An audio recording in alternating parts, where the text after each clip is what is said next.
Күздің ақ жаулығы әппақ-әппақ, айналдым пейіліңнен қардан әппақ. Анашым ақ баданның арқасында, басымда тұрады әркез бақ қонақта.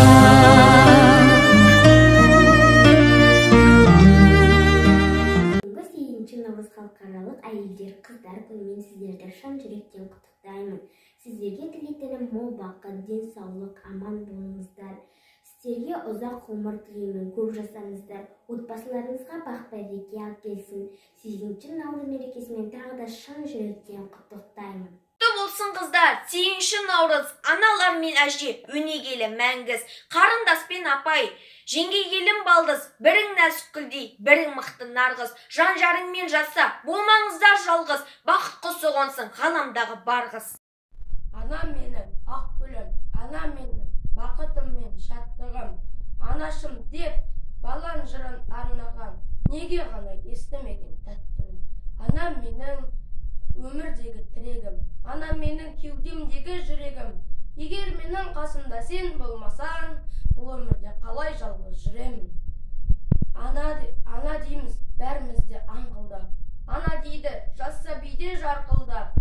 Ана деген бәйтерегі өмірдің, ана деген алтын қазық, алтын бақ. Ана деген асыл жандар болаттай, ана деген мөлдір жандар бұлақтай. О адамдар қадірлей біл ананы, жаттылыққа ақыл ойды тонатпай.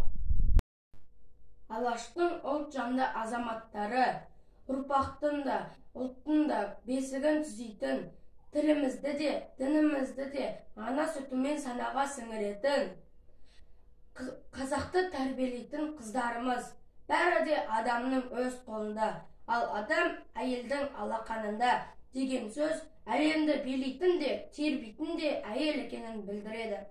Сіздерді жыл басы көктемнің айтулы мерекесі 8 наурыз мейрамымен шын жүректен құттықтау тілегімді қабыл алыңыздар.